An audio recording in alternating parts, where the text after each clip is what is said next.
Satyabama Institute of Science and Technology, Chennai and Sriperumbudur.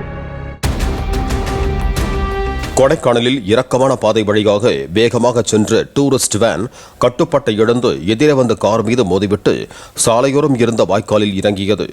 காரின் முன்பகுதி பலத்த சேதமடைந்த போதும் அதில் இருந்தவர்கள் லேசான காயங்களுடன் தப்பினர்.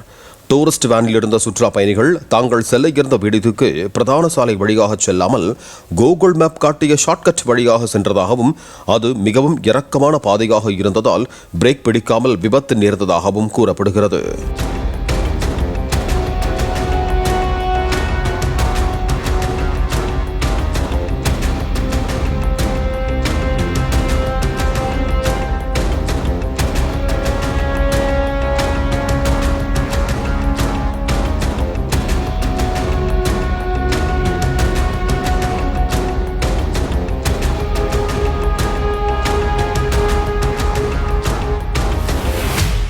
Satyabama Institute of Science and Technology, Chennai and Sriperumbudur. Play store மற்றும் ஆப் ஸ்டோரில் இருந்து பாலிமர் செயலியை QR கோடு மூலம் பதிவிறக்கம் செய்யுங்கள். செய்திகளை உடனுக்குடன் பெறுங்கள்.